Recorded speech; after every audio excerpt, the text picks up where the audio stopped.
Hello दोस्तों, नमस्कार। मेरा नाम है रोहित तिवारी। पॉलिटी एनसीईआरटी के श्रृंखला में आप सभी लोगों का स्वागत करता हूं। आज क्लास 8 क्लास की एनसीईआरटी का चौथा अध्याय न्यायपालिका लेकर आपके सामने हाजिर हुआ हूं। उम्मीद कर रहा हूं कि आपको सारे क्लासेस समझ में आ रही हैं। अगर आपको कोई क्लास समझ में नहीं आ रही हो तो उसके लिए आप हमसे हमारे कॉन्टैक्ट नंबर से संपर्क कर सकते हैं, कमेंट कर सकते हैं। और जो बच्चे हमारे इंस्टीट्यूट में पढ़ते हैं वो डायरेक्ट हमसे संपर्क कर सकते हैं अगर किसी प्रकार की समस्या आ रही हो तो। ठीक है, तो बच्चों आज बात करेंगे न्यायपालिका के बारे में।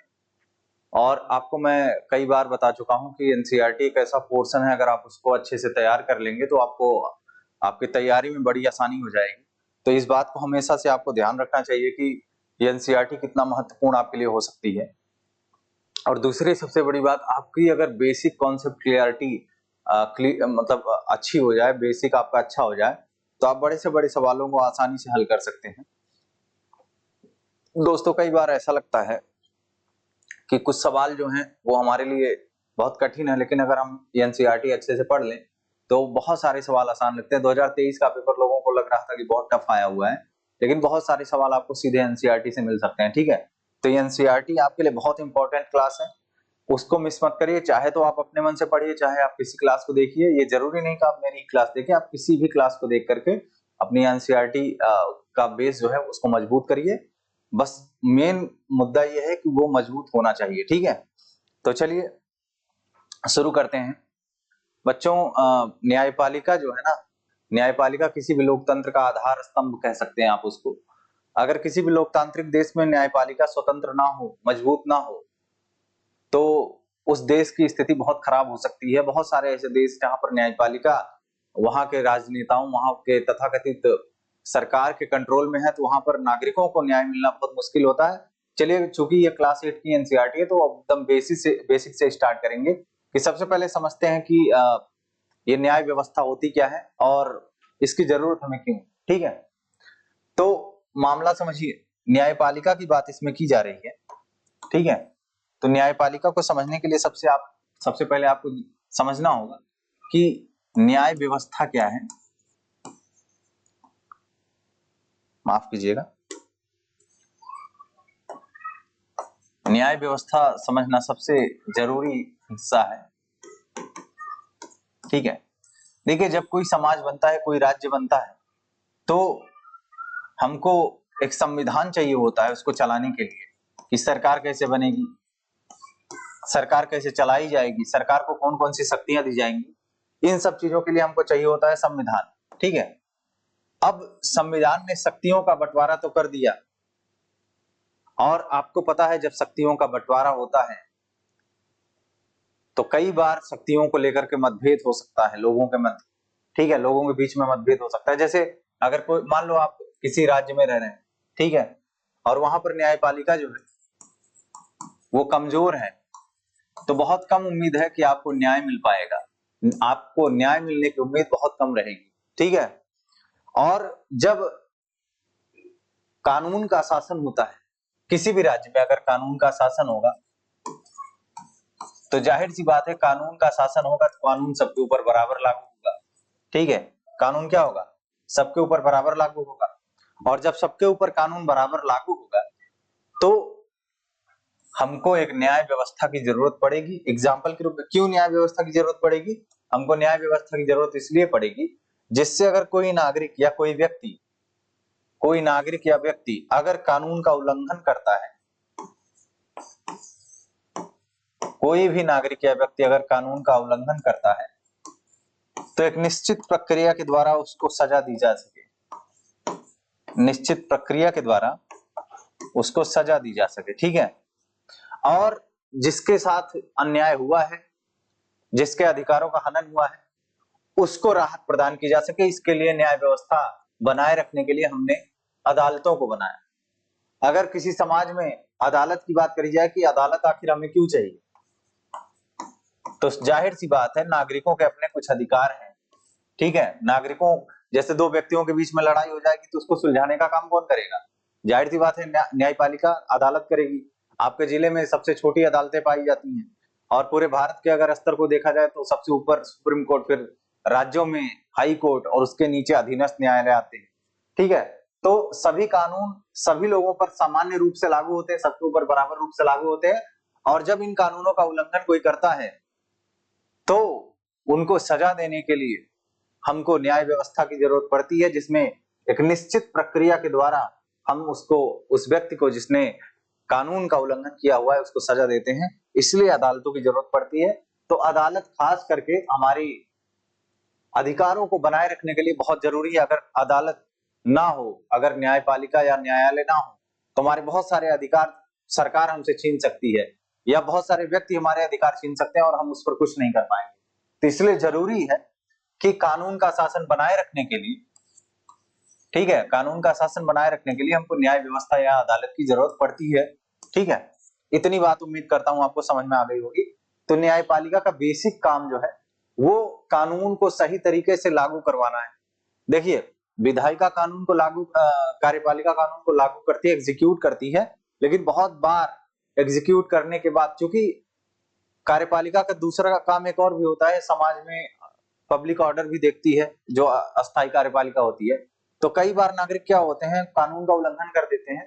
तो आपने देखा होगा, पुलिस जब आपको पकड़ कर ले जाती है तो सीधे आपको न्यायालय में पेश करती है, और फिर न्यायालय जांच पड़ताल करता है कि क्या सच में आपने किसी कानून का उल्लंघन किया है, क्या आपने कोई अपराध किया। अगर आपने कोई अपराध किया है तो आपको सजा दी जाएगी, अगर आपने कोई अपराध नहीं किया तो आपको किसी प्रकार की सजा नहीं दी जाएगी। ये तय कौन करता है? ये तय करता है अदालत, तय करती है, न्यायपालिका तय करती है। तो इसीलिए हमारे देश में, हमारे राज्य में अदालतों का रहना इसलिए जरूरी है, जिससे हम कानून की व्यवस्था बनाए रखें, कानून का शासन बना रहे। ठीक है, तो उम्मीद करता हूं ये बात आपको समझ में आई हो। चलिए, अब लोकतंत्र के जो मूल स्तंभ हैं, कुछ आधार स्तंभ, उनके बारे में बात कर लेते हैं। एक मूल स्तंभ है विधायिका। ठीक है, विधायिका का बेसिक काम है कानून बनाना, ये तो आपको पता ही है, कानून बनाना और कानून को किसी निश्चित तिथि पर लागू करना।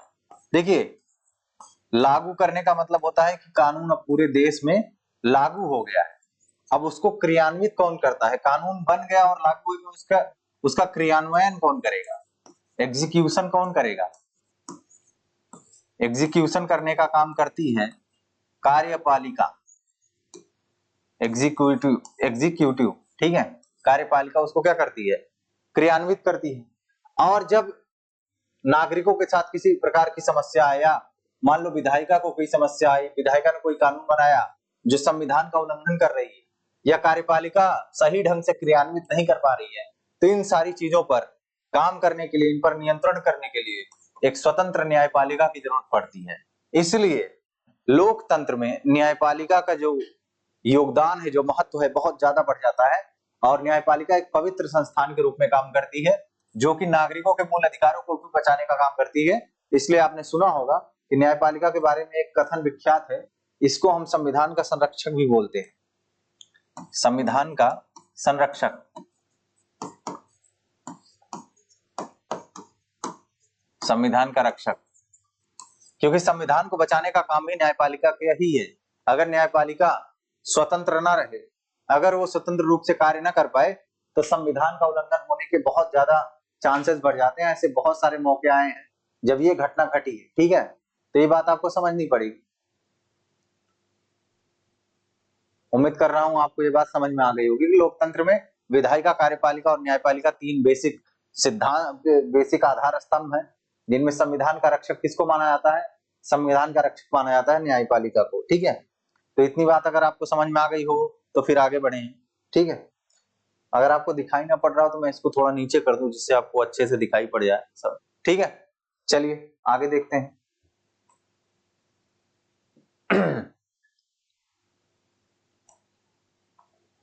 चलिए समझते हैं। अब हम समझते हैं न्यायपालिका की क्या भूमिका है। ठीक है, न्यायपालिका की भूमिका समझते हैं, ये बहुत जरूरी चीज है आपके लिए। अगर आप न्यायपालिका की भूमिका को समझना चाहते हैं तो दो तीन बातों पर आपको गौर करना पड़ेगा। एक तो एक फैक्चुअल इंफॉर्मेशन आपके लिए है, आप समझ लीजिए कि जो भारत का उच्चतम न्यायालय है, supreme court of India was established on 26 जनवरी 1950, 26 जनवरी 1950 को स्थापित किया गया था और 28 जनवरी 1950 से काम करना इसने शुरू किया था। जिस दिन भारत एक गणतंत्र बना था 26 जनवरी 1950 को उसी दिन सुप्रीम कोर्ट की स्थापना की गई थी। ठीक है, और ये वही है, इसको स्थापित किया गया था संसद के उसी कोर्ट ऑफ प्रिंसेस में, जहां पर इससे पहले फेडरल कोर्ट रहता था। ठीक है, तो अगर हम न्यायपालिका की भूमिका की बात करें तो 3 बेसिक काम है न्यायपालिका के। सबसे बड़ा काम है न्यायपालिका का, उसका काम है विवादों का निपटारा करना। ठीक है, सबसे बड़ा काम क्या है? विवादों का निपटारा करना। न्यायपालिका विवादों का निपटारा करती है, अब चाहे वो नागरिकों के मध्य विवाद हो, चाहे वो नागरिक और सरकार के मध्य विवाद हो, चाहे वो सरकार और राज्यों के मध्य विवाद हो, चाहे वो नागरिकों और राज्यों के मध्य हो, या आपस में राज्यों के विवाद हो। जैसे एग्जाम्पल के रूप में समझिए कौन कौन से ऐसे विवाद हो सकते हैं। देखिए, पहला तो नागरिकों के मध्य विवाद हो सकता है।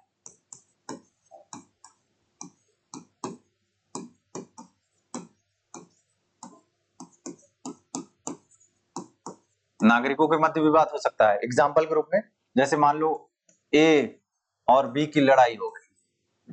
ए और बी की लड़ाई हुई तो दोनों कहां जाएंगे? न्यायालय जाएंगे। एक दूसरे के विरुद्ध कहां जाएंगे?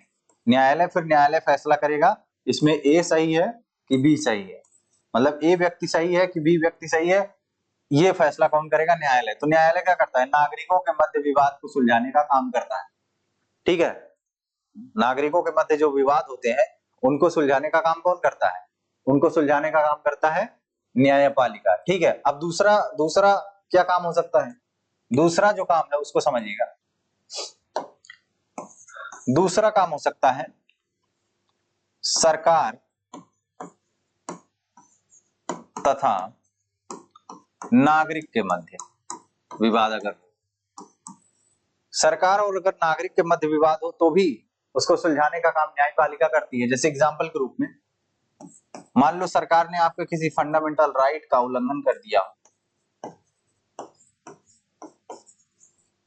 या इसको रहने देते हैं क्योंकि इसका एक अलग ही एक तीसरा भाग उसी पर आधारित है। सरकार और नागरिक के मध्य मान लो एग्जाम्पल के रूप में आप सरकारी नौकरी कर रहे हैं, जिसकी तैयारी आप कर रहे हैं, मान लो आप सरकारी नौकरी कर रहे हैं और आपकी सैलरी में कोई, सरकार ने आपकी सैलरी में कोई दिक्कत कर दी है, कोई झोल कर दिया है।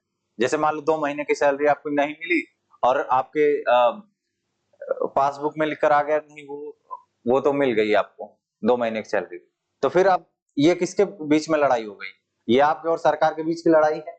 अब इसका निपटारा भी कौन करेगी? न्यायपालिका करेगी। ठीक है, उसमें हाई कोर्ट भी हो सकती है, सुप्रीम कोर्ट भी हो सकती है। ठीक है, अगर आप और आपके बीच में और सरकार के बीच में कोई लड़ाई हो गई तो वो निपटारा कौन करेगा? न्यायपालिका करेगी। तो सरकार तथा नागरिक के मध्य अगर कोई विवाद हो, कोई झगड़ा हो, तो उसका निपटारा करने का काम कौन करता है?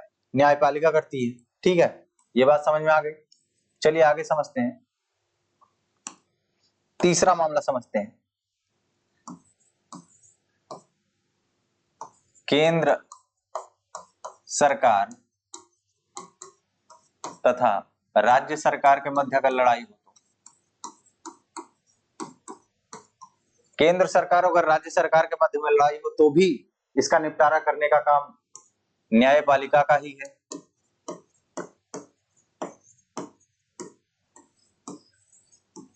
ऐसे बहुत सारे डिस्प्यूट्स हो सकते हैं।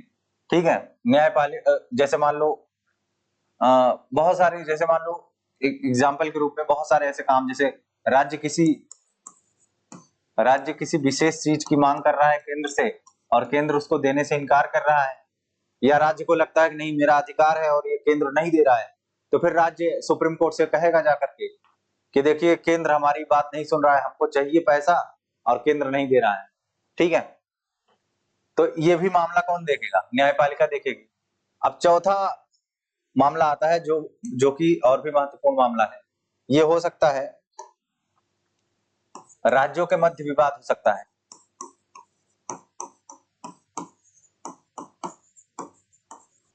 राज्यों के मध्य विवाद भी हो सकता है, जैसे 2 स्टेट आपस में लड़ाई कर लें किसी बात को लेकर के। जैसे मान लो यूपी बिहार में लड़ाई हो जाए किसी बात को लेकर। ठीक है, यूपी बिहार में किसी बात को लेकर लड़ाई हो जाए, यूपी सरकार और बिहार सरकार में, ठीक है, तो इसको भी देखने का काम कौन करेगा? न्यायपालिका करेगी। तो बात समझ में आ गई? चाहे वो नागरिकों के मध्य लड़ाई हो, चाहे नागरिक और सरकार के मध्य लड़ाई हो, चाहे वो केंद्र सरकार राज्य सरकार के मध्य लड़ाई हो, चाहे वो राज्य और राज्य के बीच की लड़ाई हो, इन सारी लड़ाइयों को निपटाने का काम कौन करेगी? न्यायपालिका करेगी। ठीक है। अब दूसरा महत्वपूर्ण मामला हुआ न्यायिक समीक्षा का। ठीक है, दूसरा महत्वपूर्ण मामला क्या हुआ? न्यायिक समीक्षा का, कि न्यायिक समीक्षा करती है न्यायपालिका। अब न्यायिक समीक्षा क्या होती है? जुडिशियल रिव्यू का मतलब होता है, ये विचार हमने अमेरिका से ग्रहण किया हुआ है। इसका मतलब होता है कि अगर संसद ने कोई कानून बना दिया, समझिए, अगर संसद ने कोई कानून बना दिया और उस कानून में कोई गड़बड़ी आ गई, जैसे मान लो कि वो संविधान का उल्लंघन कर रहा हो, ऐसा कानून बना दिया जो संविधान का उल्लंघन कर रहा हो, क्योंकि संविधान के अनुच्छेद 13 में लिखा हुआ है कि संसद ऐसा कोई कानून नहीं बना सकती है जो संविधान का उल्लंघन करे, या कोई ऐसे पहले ही बनी कोई विधि हो, कोई कानून पहले से ही बना हुआ है जिसने संविधान का उल्लंघन कर रहा है, तो ऐसी स्थिति में न्यायिक समीक्षा की जा सकती है। किसके द्वारा? ये न्यायिक समीक्षा की जा सकती है अपने न्यायपालिका के द्वारा। और न्यायपालिका न्यायिक समीक्षा करेगी अगर उसको लगेगा कि हाँ, संसद के द्वारा बनाया गया कोई कानून संविधान का उल्लंघन कर रहा है, तो उस कानून को या तो वो संशोधित कर सकती है या तो फिर उसको रद्द कर देगी। सीधी सी बात है, या तो संशोधित करेगी या तो फिर उसको रद्द कर देगी। ठीक है, ये दूसरा मामला हो गया। तीसरा महत्वपूर्ण काम क्या है? तीसरा महत्वपूर्ण काम है कानून की रक्षा करना और मौलिक अधिकारों का क्रियान्वयन। जैसे एग्जांपल के रूप में आपको बताऊं, जब आप पढ़ेंगे मूल अधिकारों के बारे में और न्यायिक और डीपीएसपी के बारे में, तो दोनों में एक बेसिक अंतर है कि मूल अधिकार जो होते हैं वो न्यायालय द्वारा प्रवर्तनीय होते हैं, मतलब न्यायालय द्वारा प्रवर्तन में लाए जा सकते हैं, लागू करवाए जा सकते हैं। लेकिन डीपीएसपी क्या है? डीपीएसपी न्यायालय द्वारा प्रवर्तनीय नहीं है, मतलब कि डीपीएसपी को न्यायालय द्वारा लागू नहीं करवाया जा सकता। तो अगर आपके मूल अधिकारों का उल्लंघन हो रहा है, उनके क्रियान्वयन में कोई समस्या आ रही है, तो नागरिकों के संवैधानिक सुरक्षा के लिए न्यायपालिका काम कर सकती है। जैसे आर्टिकल 32 ये सुप्रीम कोर्ट के लिए और आर्टिकल 226 जो है वो हाई कोर्ट के लिए बताया गया है कि अगर नागरिकों के मूल अधिकारों का उल्लंघन हो रहा है तो फिर न्यायपालिका काम एक्शन में आ सकती है और वो आपके मूल अधिकारों को बचाने का काम करती है। इसी आधार पे तो कहा गया है कि न्यायपालिका को ही संविधान का रक्षक कहते हैं, क्योंकि वो हमारे संविधान की रक्षा करती है, हमारे मूल अधिकारों की रक्षा करती है। अगर हमारे फंडामेंटल राइट्स को कोई बचाने का काम करता है तो वो कौन है? वो न्यायपालिका है। क्योंकि राज्य तो हमेशा चाहता है, कोई भी राज्य हो, कोई भी राज्य हो, उसको नागरिकों की स्वतंत्रता पसंद नहीं है। ये बात समझो कि जो भी राज्य होते हैं, चाहे वो लिबरल स्टेट हो, कोई भी स्टेट हो, जो स्टेट होते हैं उनका नेचर ही होता है कंट्रोल करना। स्टेट का नेचर क्या होता है? कंट्रोल करना। वो कभी नहीं चाहते कि हमारे नागरिक स्वतंत्र हो। तो अगर राज्य से अगर आपको कोई स्वतंत्र करवा रहा है, अगर राज्य की मनमानी राज्य के मनमानी कृत्यों से आपको कोई मुक्त करवाता है, तो वो है न्यायपालिका। हालांकि न्यायपालिका को भी अधिकार संविधान ने ही दिया है, ये अलग चीज है, लेकिन अगर मूर्त रूप से कोई ये काम कर रहा है तो न्यायपालिका कर रही है। ठीक है, इसीलिए न्यायपालिका के प्रति हमारे मन में बड़ी श्रद्धा और भावना रहती है। ठीक है, इसका बड़ा कारण यही है क्योंकि हमारे मौलिक अधिकारों की रक्षा का काम कौन करती है? हमारे मौलिक अधिकारों की रक्षा का काम न्यायपालिका करती है। तो जाहिर बात है कि हम उसको भगवान जैसा मानेंगे। ठीक है, चलिए आगे समझते हैं।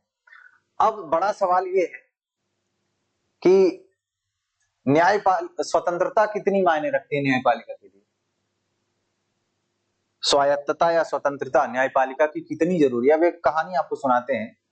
फर्ज करिए कि आप किसी बड़े नेता ने आपकी जमीन हड़प ली है। ठीक है, कोई बड़ा नेता है जिसने आपकी जमीन हड़प ली है, और जब आप जिले के न्यायालय में जाते हैं अपनी जमीनी विवाद को लेकर के, तो पता चलता है कि जो न्यायपालिका के न्यायाधीश हैं, न्यायालय के जो न्यायाधीश होते हैं, जो जज होते हैं, उनकी नियुक्ति का काम भी नेता कर रहा है, उनको हटाने का भी काम नेता कर रहा है, और उनके तबादले का भी काम, ट्रांसफर का भी काम नेता कर रहा है। तो अब आप ये बताइए, जब उस व्यक्ति ने, जो पीड़ित है, जब वो वहां जाएगा न्याय मांगने, तो क्या न्याय मिलने के चांसेस हैं उसके? बिल्कुल नहीं है। क्यों नहीं है? क्योंकि मामला किसके खिलाफ है? उस नेता के खिलाफ है। और नेता क्या करेगा, उनके ऊपर दबाव डालेगा, अगर तुमने मेरे खिलाफ कोई भी निर्णय दिया तो फिर नुकसान हो सकता है, या तो तुमको मैं नौकरी से निकाल दूंगा, या तो तुम्हारा तबादला कर दूंगा, या फिर और भी कुछ कर सकता हूं। तो जाहिर सी बात है कि जो न्यायाधीश होगा, जो जज होगा, वो आपके खिलाफ ही निर्णय करेगा। तो यहां पर क्या हुआ, न्यायपालिका की स्वतंत्रता भंग हुई। न्यायपालिका को स्वतंत्रता नहीं थी आपके पक्ष में निर्णय सुनाने की। अब सोचो, संविधान को यह बात पता है, संविधान बनाने वालों को यह बात पता है कि समाज में बहुत सारे ताकतवर लोग हैं, बहुत सारे अमीर लोग हैं, जो कि न्यायिक प्रक्रिया को बाधा पहुंचा सकते हैं, जो न्यायिक प्रक्रिया में समस्या पैदा कर सकते हैं। तो इसीलिए संविधान ने ही व्यवस्था दे दी है कि न्यायपालिका के ऊपर किसी प्रकार का हस्तक्षेप नहीं होगा। न्यायपालिका का अपना अलग क्षेत्र होगा, कार्यपालिका का अपना अलग क्षेत्र होगा, विधायिका का अपना अलग क्षेत्र होगा। तो ये पृथक्करण के सिद्धांत पे काम करती है, ठीक है। और ये पृथक्करण पूर्णतः पृथक्करण का सिद्धांत नहीं होता है।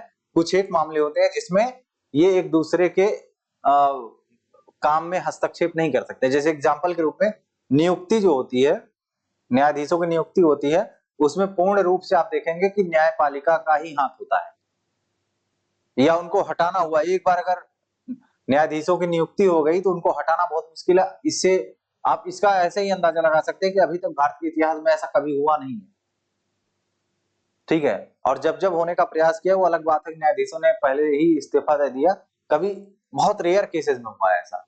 तो इसका मतलब है कि एक बार न्यायाधीश अगर कोई बन जाता है तो उसको हटाना मुश्किल है, और ये उसकी स्वतंत्रता के लिए बहुत जरूरी है। उसके मन में इस प्रकार का अगर डर बैठ गया कि नहीं, मुझे कोई भी हटा सकता है, मुझे कोई नेता मंत्री हटा सकता है, तो वो निश्चित रूप से अगर निर्णय देना चाहेगा तो उसका निर्णय प्रभावित हो सकता है। वो अंदर से डरा रहेगा, तो जाहिर बात है उसका निर्णय प्रभावित होगा ही, ठीक है। तो आपको कुछ बातें समझनी होंगी। भारत में जो न्यायपालिका है वो स्वतंत्र है, वो सरकार के अधीन काम नहीं करती, वो संविधान से अपनी शक्तियां प्राप्त करती है, और इसी स्वतंत्रता की वजह से न्यायपालिका को ताकत मिलती है, और उसी ताकत का इस्तेमाल वो हमारे अधिकारों को बचाने के लिए करती है। अगर न्यायपालिका के पास इतनी ताकत नहीं होती, अगर न्यायपालिका स्वतंत्र नहीं होती, तो विश्वास मानिए कि आपके मूल अधिकार भी सुरक्षित नहीं हो पाते, ठीक है। तो आप ये बात समझ रहे हैं, ठीक है। हाई कोर्ट तथा सुप्रीम कोर्ट के न्यायाधीशों को हटाना मुश्किल है, सरकार की कोई दखलंदाजी उसमें बर्दाश्त नहीं होती। अब इसी के संबंध में एक कानून आया था, आपको उसके बारे में थोड़ा बता देते हैं। एनजैक नाम का कानून था, ठीक है, नेशनल जुडिशियल अपॉइंटमेंट कमीशन, ठीक है, एक कानून आया था, नेशनल जुडिशियल अपॉइंटमेंट कमीशन, 2014 का कानून था ये न्यायाधीशों की नियुक्ति से संबंधित था, ठीक है। लेकिन इसमें एक दिक्कत ये थी कि न्यायाधीशों की जो नियुक्ति थी उसमें कार्यपालिका का हस्तक्षेप था, कार्यपालिका का हस्तक्षेप था। तो उस टाइम पर सुप्रीम कोर्ट ने क्या किया, उस टाइम पर सुप्रीम कोर्ट ने कहा कि ये भारतीय संविधान के अनुच्छेद 50 का उल्लंघन कर रहा है। भारतीय संविधान के अनुच्छेद 50 का उल्लंघन कर रहा है, जिसमें कहा गया है कि कार्यपालिका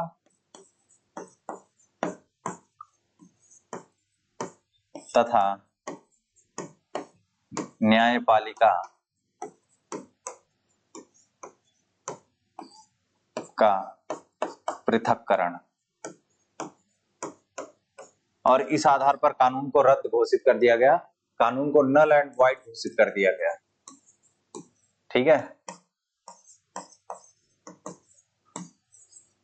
तो इससे आप समझ सकते हैं कि न्यायपालिका कितनी ताकतवर है। न्यायपालिका ने कहा नहीं, ये जिस तरीके का कानून आपने बनाया है ये संविधान का उल्लंघन कर रहा है, संविधान की मूल भावना का उल्लंघन कर रहा है, इसलिए इसको हम क्या करेंगे, इसको हम डिलीट कर देंगे, और इसको असंवैधानिक घोषित कर दिया गया, ठीक है। तो उम्मीद करता हूं आपको ये बात समझ में आ गई होगी कि किस तरीके से ये संविधान में व्यवस्था करी गई है कि न्यायपालिका की, खास करके न्यायाधीशों की नियुक्ति में कार्यपालिका का कोई हाथ नहीं है, कोई उसमें दखलंदाजी नहीं है, ठीक है। आर्टिकल 124 के तहत ये होता है, ठीक है। तो बात समझ में आ गई, चलिए आगे चलते हैं। अब बात करते हैं अदालत की संरचना के बारे में। और एक बात ध्यान रखिएगा, ये जो मैं आपको बातें बता रहा हूँ ये सारी बातें क्लास 8 की एनसीईआरटी के बेस पर ही बता रहा हूँ, ठीक है। इसमें कुछ बहुत एक्स्ट्रा मैं ऐड करने का प्रयास इसलिए नहीं कर रहा हूँ क्योंकि बहुत एक्स्ट्रा ऐड करने से फिर वही फैक्चुअल वाला खेल हो जाएगा, जिससे कि बहुत मतलब नहीं है। यहाँ पर काम है आपके कंसेप्चुअल क्लैरिटी को हमको क्लियर करना है ना, तो कंसेप्चुअल क्लैरिटी को क्लियर करते हुए आगे बढ़ेंगे। इसमें एनसीईआरटी में इसका भी जिक्र किया गया है, एसडीजी 16 का सस्टेनेबल डेवलपमेंट गोल 16 में की बात करी गई है, जो है peace and justice strong institution. तो इसमें खास करके न्याय की बात कर रही है, तो हम न्यायपालिका का चैप्टर पढ़ रहे हैं, तो इसलिए इसको इसमें मेंशन कर दिया गया है, ठीक है। तो अब अदालत की संरचना पर बात करते हैं, स्ट्रक्चर ऑफ कोर्ट। तो इसमें आपको पता ही है कि जो भारत में, अगर भारत की बात करेंगे तो इसमें सबसे नीचे डिस्ट्रिक्ट कोर्ट होते हैं, उसके बाद हाई कोर्ट, फिर उसके बाद सुप्रीम कोर्ट। तो भारत में जो न्यायपालिका की संरचना है वो एकीकृत है। क्या है? एकीकृत न्यायिक संरचना है। इसका मतलब होता है कि सबसे ऊपर इसमें सुप्रीम कोर्ट रहेगा और सबसे नीचे डिस्ट्रिक्ट कोर्ट रहेंगे। इसका मतलब है कि ऊपर की अदालतों के, ऊपर की अदालत जो है, ऊपर के जो न्यायालय है मतलब उच्च न्यायालय, ठीक है, उनकी बात निचली अदालतों को स्वीकार करनी पड़ेगी। अगर ऊपर के अदालत कोई निर्णय दे रहा है तो उस निर्णय को स्वीकार करना पड़ेगा निचली अदालतों को। इसी को हम बोलते हैं एकीकृत न्यायिक व्यवस्था, जिसमें सबसे ऊपर सुप्रीम कोर्ट को रखा गया है, फिर हाई कोर्ट, फिर डिस्ट्रिक्ट कोर्ट, ठीक है। इसी को बोलते हैं अदालत की संरचना जो कि एकीकृत है। कौन सी संरचना है ये? एकीकृत। तो सबसे ऊपर सुप्रीम कोर्ट रहेगा, उच्चतम न्यायालय भारत का सबसे ऊपर रहेगा, और इसीलिए उच्चतम न्यायालय और उच्च न्यायालय को हम क्या बोलते हैं? अभिलेख न्यायालय बोलते हैं। क्या बोलते हैं? अभिलेख न्यायालय। Article 129 of Indian Constitution stated that the Supreme Court of India is a court of record.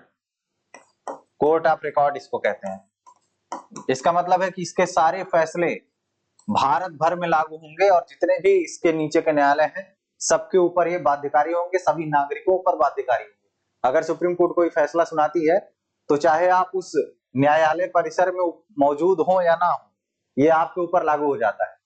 तो this is called court of record, मतलब इसके सारे डिसीजंस रिकॉर्ड में रखे जाते हैं, अभिलेख के तौर पर यूज किए जाते हैं। जैसे एग्जांपल के रूप में, अगर मान लो सुप्रीम कोर्ट ने कभी कोई फैसला सुना दिया कि नहीं भोजन का अधिकार मूल अधिकारों में शामिल है, तो अगर बाद में ऐसा कोई केस आया और हाई कोर्ट में ऐसा कोई मुकदमा आया, तो हाई कोर्ट के जो वकील है वो इस केस को एज ए प्रूफ यूज कर सकते हैं कि इस वाले केस में सुप्रीम कोर्ट ने कहा था कि भोजन का अधिकार मूल अधिकार है, तो उसको मना नहीं कर सकता कोई, उसको हाई कोर्ट मना नहीं कर सकता, क्योंकि ये बात सुप्रीम कोर्ट ने ऑलरेडी अपने स्टेटमेंट में बता दी है। इसी को बोलते हैं कोर्ट ऑफ रिकॉर्ड। मतलब एक बार जिसने ये जो चीज बोल दिया सुप्रीम कोर्ट ने, वो अभिलेख के रूप में यूज होगा पूरे भारत में, ठीक है, साक्ष्य के रूप में कि हाँ इसको सुप्रीम कोर्ट ने बोला है। और आपने बहुत सारे ऐसे न्यायालयीन निर्णय में देखा होगा या फिल्मों में देखा होगा कि वकील बोलते हैं कि सुप्रीम कोर्ट ने इस डिसीजन में वाली बात कही थी और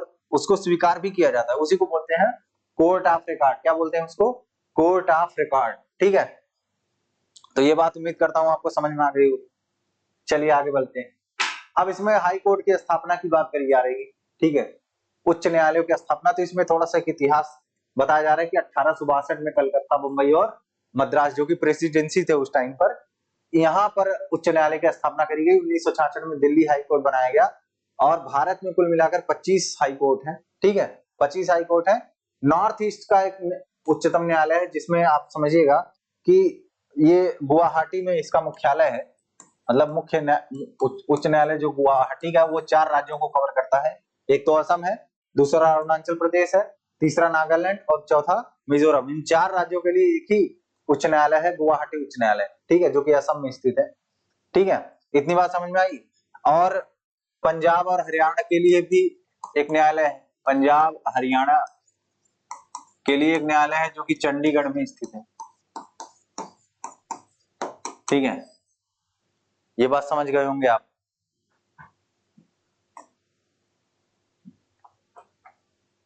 1 जनवरी 2019 को क्या होता है, आंध्र प्रदेश और तेलंगाना के जो हाई कोर्ट है उनको अलग कर दिया गया।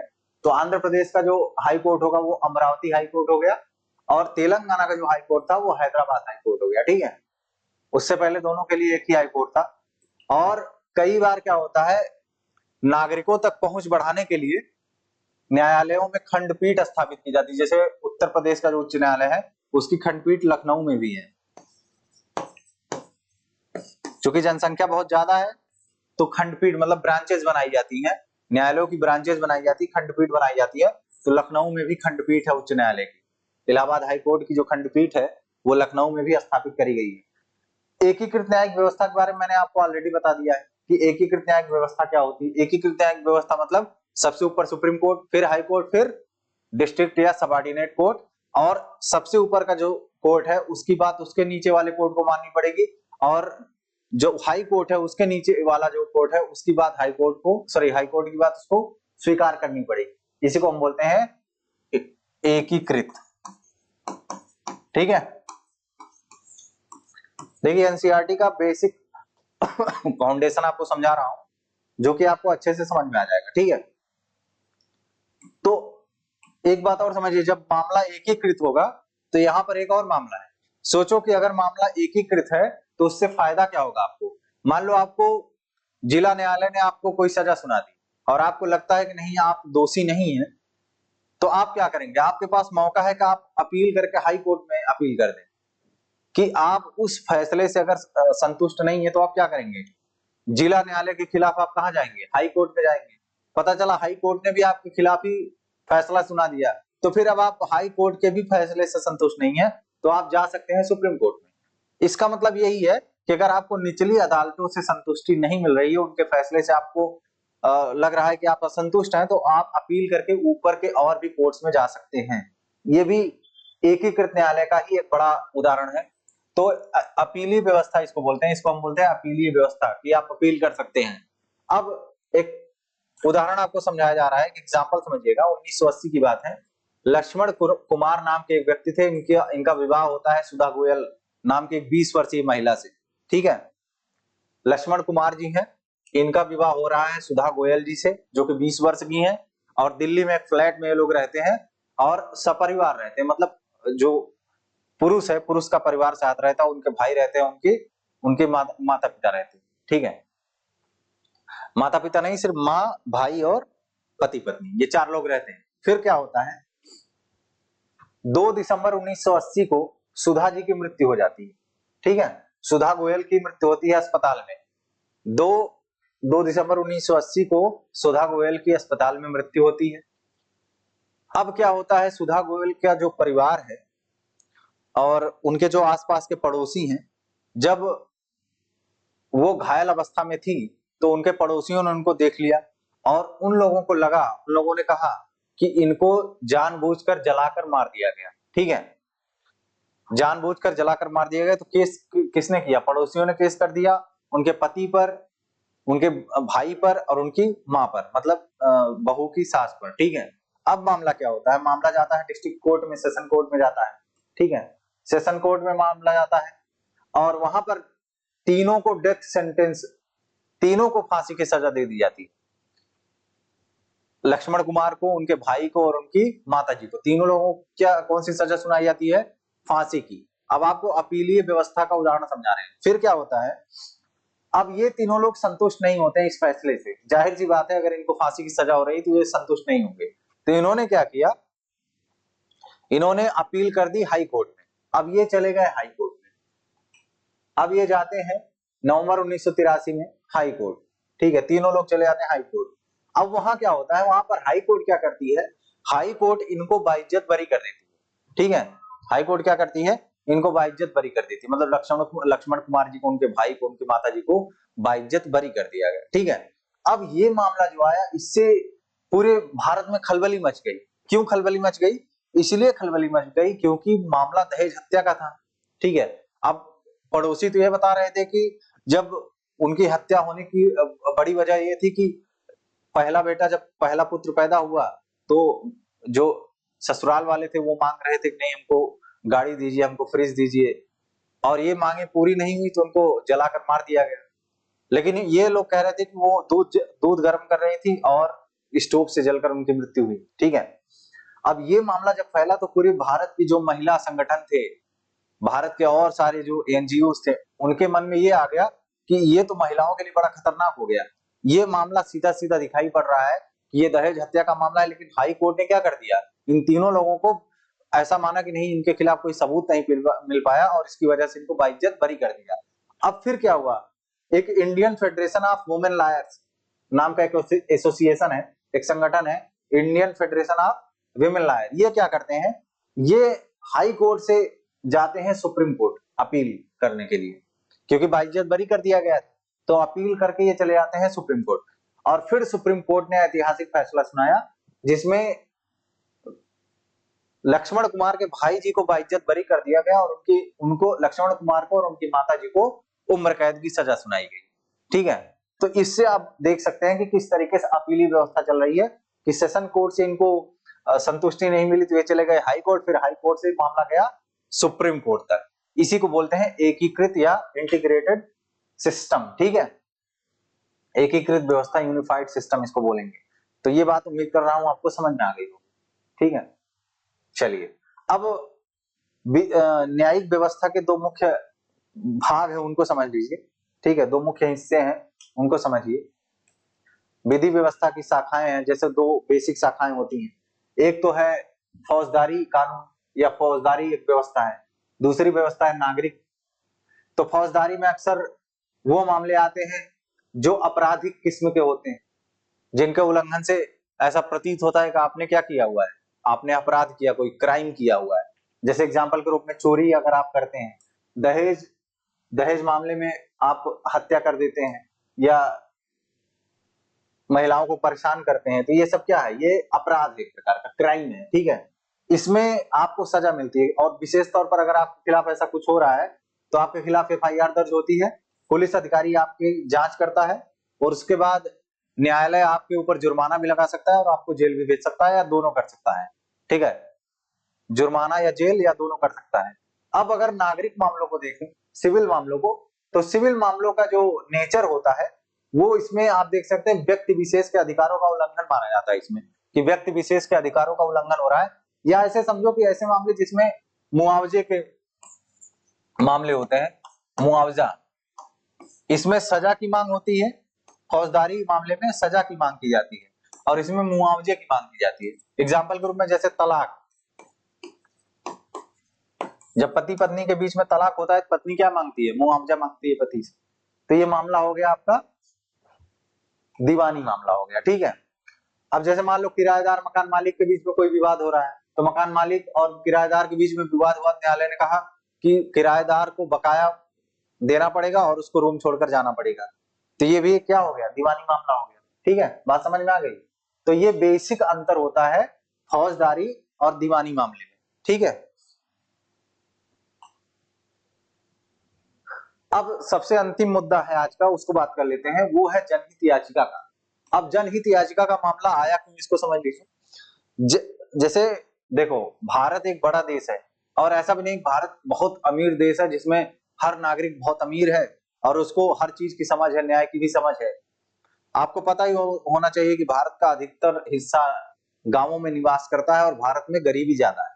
ठीक है, तो जब गरीबी ज्यादा होगी, जाहिर तौर पर ये जो न्याय प्रणाली है इसकी पहुंच बहुत कम है, गरीबों तक पहुंचना बड़ा मुश्किल है। पता चला आप गांव में गए और आपने देखा कि एक बाबा है, उनकी जमीन को किसी ने हड़प लिया है। ठीक है, उनकी जमीन पर किसी ने कब्जा कर लिया है, उनके मूल अधिकारों का उल्लंघन हो रहा है। तो आप बाबा से बोलेंगे कि बाबा आप न्यायपालिका क्यों नहीं आते, तो बाबा बोलेंगे ये न्यायपालिका क्या होती है, तो आप सर पे हाथ रख लेंगे, आप बोलेंगे कि ये तो बड़ी गलत बात है। तो मामला इससे क्या समझ में आ रहा है, इससे मामला ये समझ में आ रहा है कि न्यायपालिका की पहुंच हर जगह तक नहीं है। तो इसको सही करने के लिए, इसमें थोड़ा सुधार करने के लिए जनहित याचिका एक बड़ी काम की चीज है। भारत में पीएन भगवती साहब थे, इसके जन्मदाता आप मान सकते हैं भारत में, उद्धारकर्ता पीएन भगवती जी। 1980 के दशक में इन्होंने इसको लोकप्रिय किया और ये हमने अमेरिका से उठाया है। अमेरिका में पीआईएल का बड़ा मामला है, तो अमेरिका से हमने इसको ग्रहण किया हुआ है और खास करके अनुच्छेद 21 को ध्यान में रखते हुए पीआईएल बड़ा महत्वपूर्ण है। ठीक है, अब एग्जाम्पल के रूप में जैसे कोई गरीब है, उसका अगर उसके अधिकारों का उल्लंघन हो रहा है तो गरीब के पास ना तो पैसा है ना तो समय है। और आपको पता है कि अगर आपको न्यायिक व्यवस्था से कुछ हासिल करना है तो आपके पास दो पर्याप्त होने चाहिए, दो चीजें आपके पास पर्याप्त होनी चाहिए। एक तो आपके पास पैसा पर्याप्त होना चाहिए और दूसरा आपके पास समय पर्याप्त होना चाहिए। और गरीबों के पास दोनों भी नहीं है। गरीबी क्या होती है? एक गरीब मजदूर दिहाड़ी पर अपना काम चलाता है, सुबह सुबह से शाम तक दिहाड़ी करता है, फिर शाम को उसी से जो मिल जाता है उसी से अपना पेट भर लेता है। अब ये बताइए, अगर वो केस लड़ने जाएगा तो वो दिहाड़ी करेगा कि केस लड़ेगा? आप खुद ही सोचिए। तो अब मामला क्या आता है, पीआईएल में क्या मामला आता है कि इसमें ऐसी व्यवस्था दी गई कि किसी भी कोई भी संस्थान हो, पीआईएल कैसे समझिए इसको, कोई संस्थान हो, कोई व्यक्ति हो, अगर किसी के लिए वो मुकदमा लड़ना चाह रहा है किसी की तरफ से, जैसे किसी गरीब की तरफ से कोई संस्थान या कोई व्यक्ति मुकदमा लड़ना चाहते हैं, तो पीआईएल उसको मौका देता है, ठीक है आप किसी व्यक्ति को भी रिप्रेजेंट कर सकते हैं। आप अगर एक चिट्ठी लिख दीजिए उस व्यक्ति के नाम से, अगर एक छोटी सी चिट्ठी लिख दें तो भी सुप्रीम कोर्ट उसको पढ़ेगा और सुप्रीम कोर्ट या हाई कोर्ट उस पर काम करेंगे, उसको समझेंगे कि ये पीआईएल ही है। सोचिए कि चिट्ठी लिख देने से ही आपका काम हो जाएगा। तो ये कितना आसान कर दिया गया ये काम। अब आपको लग रहा होगा ये जो मिड डे मील योजना आई थी, ये मिड डे मील योजना पीआईएल का ही परिणाम थी। बधुआ मजदूरी, बहुत सारी बधुआ मजदूरी को रोका गया 1980 के दशक में। बधुआ मजदूरी, जबरन श्रम करवाया जाता था, इन सारी चीजों से निजात दिलाने में पीआईएल ने बड़ी भूमिका निभाई है। राजस्थान उड़ीसा में सूखा जब पड़ा था तो उस टाइम पर भोजन की बड़ी मारामारी हो गई थी। राज्य के गोदामों में भोजन भरे हुए थे, राज्य के गोदामों में अनाज पर्याप्त रूप से भरे हुए थे, लेकिन राज्य दलील दे रहा था कि हमारे पास व्यवस्था ही नहीं है कि हम लोगों को कैसे खिलाएं। तो एक उसी टाइम पर एक संगठन था, people's union for civil liberties, people's union for civil liberties नाम का एक संगठन था। उस संगठन ने कहा कि देखिए आपके पास संसाधन भी है और आप बांट भी सकते हैं, तो आप खिलाने में कोताही कर रहे हैं, तो ये राज्य यहाँ पर गलती कर रहा है। तब न्यायालय ने कहा कि आपको क्या करना होगा, आपको राशन बांटना पड़ेगा, ये मौलिक अधिकार के खिलाफ है। मूल अधिकार में भोजन का अधिकार भी शामिल होता है, ठीक है, भोजन का अधिकार भी एक मूल अधिकार ही है। ये बात समझनी पड़ेगी आपको कि भोजन का जो अधिकार है ये एक प्रकार से क्या है, मूल अधिकार ही है। जॉन एलिया साहब ने एक बड़ा मशहूर शेर लिखा है कि बेदिली दिन क्या यूं ही गुजर जाएंगे, सिर्फ जिंदा रहे तो मर जाएंगे। तो सिर्फ जिंदा रहना ही जीवन नहीं है, गरिमा में जीवन जीना बहुत आवश्यक है, ठीक है। अगर कोई व्यक्ति गरिमा में जीवन नहीं जी रहा है, अगर right to life with dignity is not happening, then there is no meaning of your life, ठीक है, आपके जीवन का कोई मतलब नहीं है। इसीलिए पीआईएल के जरिए मूल अधिकारों की बड़ी रक्षा करी गई, खास करके अनुच्छेद 21 पर बहुत काम हुआ। भोजन के अधिकार को सुप्रीम कोर्ट ने माना कि भोजन का अधिकार भी जीवन के अधिकार में शामिल है। अगर एक व्यक्ति अपना पेट नहीं भर पा रहा है तो वो किस प्रकार का जीवन हो सकता है, वो संभव नहीं है कि उसको हम जीवन का कंसीडर करें या उसको जीवन का कोई हिस्सा माने, ठीक है। तो ये मामला आपका रहा। अब चलिए आगे चलते हैं, जनहित याचिका, उम्मीद करता हूं आपको समझ में आ गई होगी, ठीक है। चलिए अब एक बड़े महत्वपूर्ण वाद पर चलते हैं। ये आपके एनसीईआरटी में बड़े अच्छे से लिखा गया है, तो इसको समझाना भी बहुत जरूरी है और आपके समझ में आना भी ये बहुत जरूरी है, ठीक है। तो ये मामला है ओल्गा टेनिस बनाम मुंबई नगर निगम का। इसमें क्या केस था, इसमें ये केस था कि वहां पर जो स्ट्रीट वेंडर्स थे, मतलब जो फुटपाथ पर सामान बेचने वाले लोग थे, उनके खिलाफ बड़ी याचिकाएं दायर करी गई कि इन्होंने अतिक्रमण कर रखा है, वहां पर आना जाना थोड़ा दुर्लभ हो गया, बड़ा मुश्किल हो गया है। तो फिर उस समय कोर्ट ने कहा, उस समय न्यायालय ने कहा कि इनका भी अपना जीवन है, इनकी बस्तियां जो है, इनकी झुग्गियां जो है, उनका अपना जीवन है। अगर आप उनको हटा देंगे, नगर निगम के आसपास से उनको साफ कर देंगे, तो फिर ये शहर में जाते हैं, छोटा मोटा काम करते हैं, वहां से कुछ पैसा प्राप्त करते हैं और आकर उसी से अपना पेट भरते हैं। तो अगर आप झुग्गी और बस्तियों को हटा देंगे तो फिर काम और रोजगार कैसे प्राप्त करेंगे। और आपको पता होना चाहिए, इसमें भी सुप्रीम कोर्ट ने कहा कि आजीविका का अधिकार जीवन के अधिकार से सीधे सीधे जुड़ा हुआ है। अगर आपके पास रोजगार ही नहीं होगा तो आप जीवन का अधिकार आपको कैसे हासिल हो पाएगा। तो जीवन का अधिकार आजीविका के अधिकार से सीधे सीधे कनेक्टेड है। तो आप झुग्गी झोपड़ियों को हटा नहीं सकते, क्योंकि इन्हीं झुग्गी झोपड़ियों में रहकर अपना गुजारा करना है। अगर उन्हीं को आप साफ कर देंगे तो किस तरीके से वो अपना जीवन गुजारेंगे। तो यहाँ पर ओल्गा टेनिस बनाम मुंबई नगर निगम के इस केस में बड़ा मामला देखा गया। इसमें कोर्ट ने सपोर्ट किया झुग्गी झोपड़ी में रहने वाले लोगों को। हालांकि आजकल कुछ ऐसे मामले आ रहे हैं जिसमें इसके खिलाफ केसेस आ रहे हैं, जिसमें आम आदमी को बड़ा नुकसान हो रहा है और आम आदमी सोच रहा है कि कहीं ऐसा ना हो कि हमारे ही अधिकारों का उल्लंघन न्यायपालिका के द्वारा कर दिया जाए। न्यायपालिका अब ऐसे कुछ मामलों को उल्टा उस पर डिसीजन दे रही। पहले तो ऐसा नहीं था, अभी बदलाव हो गया है। अब थोड़ा सा सुप्रीम कोर्ट, हाई कोर्ट और डिस्ट्रिक्ट कोर्ट की वैकेंसीज पर देख लो अभी फिलहाल की स्थिति क्या है। सुप्रीम कोर्ट में टोटल 33 न्यायाधीश हैं, जिसमें मुख्य न्यायाधीश को जोड़कर तो 32+1 कर सकते हो। हाई कोर्ट की स्थिति है टोटल 1114 वहां पर पद है, जिसमें से 352 पद खाली हैं। डिस्ट्रिक्ट कोर्ट की बात करें तो टोटल 25,042 पद है, जिसमें से 5,850 पद जो है इस समय खाली हैं। ठीक है, ये थोड़ा सा एक स्टेटस है न्यायपालिका का। यहाँ पर ओल्गा टेरिस बनाम मुंबई नगर निगम वाले मामले में ये कहा जा रहा है कि आजीविका का जो अधिकार है, मतलब रोजगार का जो अधिकार है, वो जीवन के अधिकार से सीधे सीधे जुड़ा हुआ है। ठीक है, तो ये पूरा मामला आज का रहा आपका एनसीईआरटी क्लास 8 के चैप्टर 4 न्यायपालिका से। उम्मीद करता हूं आपको समझ में आया होगा। आज के लिए बस इतना ही। बहुत बहुत धन्यवाद आपको। Thank you.